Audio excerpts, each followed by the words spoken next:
Question है if vector A is equals to vector B plus vector C. यहाँ पे दे रखा है vector A is equal to vector B plus vector C and magnitude of vector A B and C are 5 4 and 3। यहाँ पर ए की value दे रखी है 5, बी दे रखा है 4, सी दे रखा है 3। ठीक है, the angle between A and B. यहाँ पे एंगल बी और सी के बीच का नहीं पूछ रखा, ए और बी के बीच का पूछ रखा है। बी और सी का तो आसान है बताना, ए और बी का थोड़ा सा अलग है। कैसे करेंगे सुनो, angle between A and B बताना है। इसके अंदर सुनो, पहली बात तो इसने लिख रखा है A is equal to B plus C. तो पहले तो आप इसको यहाँ लिख सकते हो A is equal to B square plus C square plus 2bc cos theta. ये लिख सकते हो आप, ऐसा लिख सकते हो। इसमें जो थीटा आएगा ये किस किस के बीच का एंगल आएगा बताओ? ये बी और सी के बीच का आएगा ना कि ए और बी के बीच का। पूछा इसने ए और बी के बीच का है। ऐसा करो आप, इसको सोल्व कर लो आप। ए की वैल्यू 5, बी की वैल्यू 4 और सी की value 3 plus 2 into 4 into 3 into cos theta का पूरे का अंडर रूट। जब आप इसको सोल्व करोगे ना तो थीटा आ जाएगा यहाँ से 90 डिग्री आएगा, थीटा 90 आएगा। इसका मतलब ये हुआ कि बी और सी के बीच का 90 है। मतलब ये है यहाँ पे सिचुएशन क्या है, सिचुएशन है यहाँ पर कि भाई बी एक तो ऐसे है और एक ऐसे बी। मान लो बी ऐसे है और ये सी ये वाला है, ये मान लो बी है और ये सी है, और इनके बीच का कितना है यहाँ पे 90 है। बी और सी का मतलब जो एंगल 90 डिग्री है, और यहाँ पर जो रिजल्टेंट है वो ए है, इनका रिजल्टेंट ये ए है। ठीक है, जिसकी वैल्यू 5 है यहाँ पे। अब इसने पूछा है कि ए और बी के बीच का एंगल, ए और सी के बीच का भी पूछ सकता था आपसे। ये तो आसान है, ये तो बहुत आसान है। इस केस के अंदर सी बी की वैल्यू कितनी यहाँ पे 4, सी की वैल्यू कितनी यहाँ पे 3। अब एक बात बताओ, बी और सी के बीच एंगल 90 डिग्री है। इस वाले एंगल को थीटा 1 मान लो आप, ये वाला एंगल थीटा 2 है। आप थीटा 1 थीटा 2 दोनों ही बता सकते हो।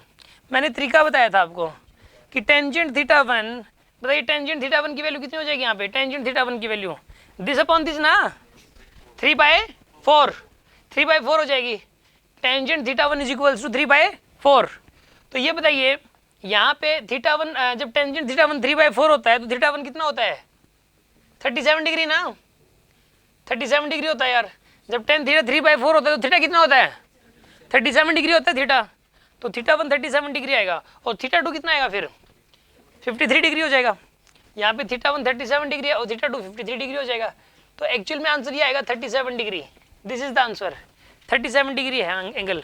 अब इसके अंदर जो ऑप्शंस दे रखे हैं उसमें 37 डिग्री डायरेक्ट नहीं लिख रखा। इसमें जैसे कोस इनवर्स, साइन इनवर्स, इनकी फॉर्म में दे रखा है। तो देख लो किसकी वैल्यू होगी। कोस इनवर्स 3/5 की वैल्यू कितनी होती है? 53 होती है। ये तो नहीं आएगा। कोस इनवर्स 4/5 की वैल्यू इसकी 37 होती है, इसकी 37 होती है। साइन इनवर्स 3/4 की वैल्यू तो कुछ और ही होती है। आंसर बी है इसका, क्योंकि कोस इनवर्स 4/5। क्या कह रहे हो? Answer is B, answer is B. जिसका बी नहीं हो बी ठीक कर लो, इसका आंसर बी आएगा। कोस इनवर्स 4/5, क्योंकि कोस इनवर्स 4/5 की वैल्यू 37 होती है। अब ये वाली बात मैं बता चुका हूँ आपको। अगर किसी बच्चे को इस बात का नहीं पता कि कोस इनवर्स 4/5, देखो इस वाले क्वेश्चन करने में 3 कॉन्सेप्ट यूज हो रहे थे और तीनों ही पता होने चाहिए, तब जाके क्वेश्चन हो पाएगा। कौन सी 3 बातें? पहले तो ये फॉर्मूला, ये वाला रिजल्टेंट निकालने का, जहाँ से थीटा 90 निकलेगा।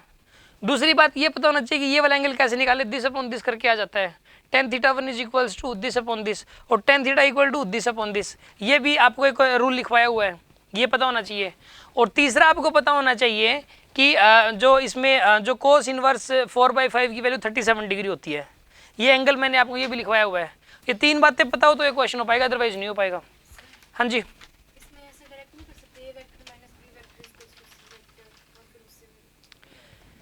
इसका क्वेश्चन ये है, इसका क्वेश्चन ये है कि क्या हम इसको ऐसा कर सकते हैं कि सेकंड मेथड है और शायद ठीक भी है वो, तो वो करते हैं।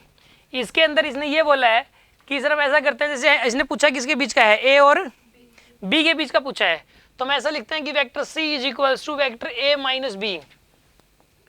ठीक है, यानी बी को इधर ले गए आप।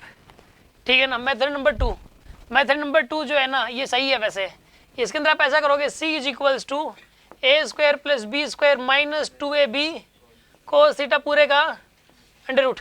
अब यहाँ से जो थीटा आएगा वो ए और बी के बीच का एंगल आएगा, यहाँ से जो थीटा आएगा वो किसके बीच एंगल आएगा, ए और बी के बीच का।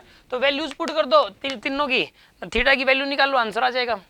सिंपल है ये तो, ये इसकी ने जो बताया वो तो आसान है, मतलब इससे भी आसान है, ठीक है ना, बहुत आसान है ये तो। सी की जो वैल्यू है वो पुट कर दिया आपने 3, ए की वैल्यू 5 का स्क्वायर, बी की वैल्यू 4 का स्क्वायर, -2 × 5 × 4 × cos थीटा पूरे का under root. Solve this, direct यहाँ से आएगा 37 डिग्री, डायरेक्ट ही आएगा, बल्कि इससे डायरेक्ट आएगा cos इनवर्स 4/5 निकल के आएगा, इससे तो cos इनवर्स 4/5 निकल के आएगा, ज़्यादा सोचने समझने की जरूरत भी नहीं है इसमें तो। हाँ जी, कोई डाउट है किसी के मन में? आंसर बी होगा इसका। यस, कितने स्टूडेंट्स को समझ आ गया ये? गुड।